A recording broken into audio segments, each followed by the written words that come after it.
Hello girls, it's March, it's World Book Day, it's Self-Harm Awareness Day, it's Justin Bieber's 18th birthday. It's Thursday!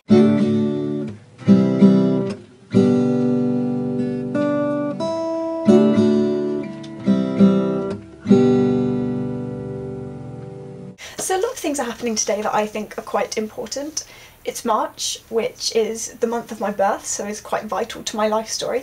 It's also the month in which Lent ends, so it means that chocolate is in sight for me again. It's also the month in which The Hunger Games comes out, which I am really very excited for. I cannot wait. Secondly, World Book Day, which is a phenomenal day, I think.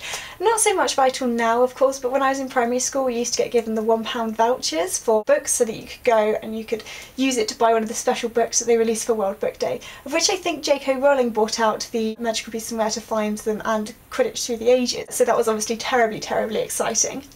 It's Self-Injury Awareness Day, which I think is a very important issue that does need to be promoted more as something that's happening. It's also an issue that's very close to home for me, and so I think it's something that people really need to be aware of, in that it's not selfish, it's not attention seeking, it's a genuine issue that genuinely needs help in order to overcome it.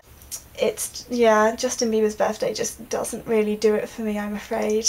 And Thursday, which obviously is my lovely day with you. So now that this week has been summarised, I would like to refer back to the video that I made last week regarding looking for Alaska, also tied in with World Book Day, I suppose. I'm still struggling through it. I think I've read 2 pages since last week, but from the comments the general consensus seems to be that I should maybe try reading Paper Towns instead, because it's less grammar terrible. And I was also thinking, actually, I managed to listen to John Green reading out The Fault in Our Stars, the first chapter, and I wasn't too irritated with that, and I see quotes and it all looks great and fine. So maybe audiobooks might be the way to go if I want to appreciate his literature, because that way I don't actually have to look at the grammar on the page, it can just be read out, and I think it's a lot better if it's read out and bad in grammar for me, because I don't have to see the comments, I don't have to see them, I don't have to know that they're not there or they're not supposed to be there, because they'll be read out in the way it's supposed to be read out and hopefully make me enjoy it a lot more. So that's the next attempt for me to try. Thank you for the comments though, and I am sorry that I didn't have the appropriate opinion on John Green and his books. And slightly related to books as well, because The Woman in Black is a book that's been made into a theatre show that's been made into a film.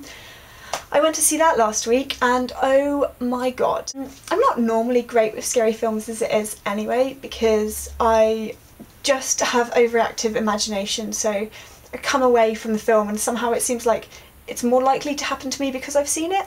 And The Woman in Black is the kind of film that if you have that sort of paranoia, not really the best thing to watch. It wasn't that scary when I was watching it. I was frightened, certainly. I did jump a lot of times and the music they had really racketed up the tension, but when I was watching it, it wasn't the most terrifying film that I've ever seen in the cinema, so I walked away thinking it would probably be okay. Then I went to bed and I thought, maybe I'll watch some Sherlock. My Sherlock feelings will overcome my Woman in Black feelings and I'll be fine.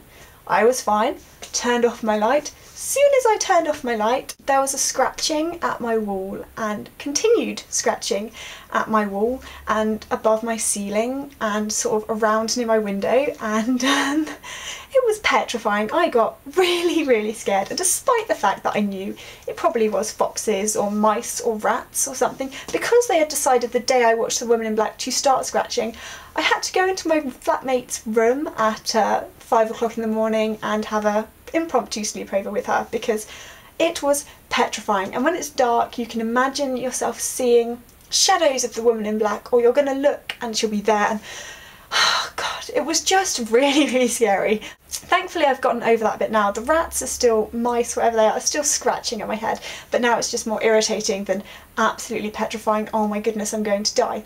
So if you haven't seen it yet, I suggest that you do go see it. I think Daniel Radcliffe was pretty good at it. Still a bit difficult to see him as a father of a young boy, but I think he played it relatively well. Sarah Michelle, I saw your tweet and I am so very proud of you. That's so exciting. I can't believe you're going to be playing 2 concerts. I wish I could be there, but alas, I am in England and you are in America. So I hope you have a marvellous time doing them. Good luck. You'll have to let us know nearer the time and I will see you tomorrow.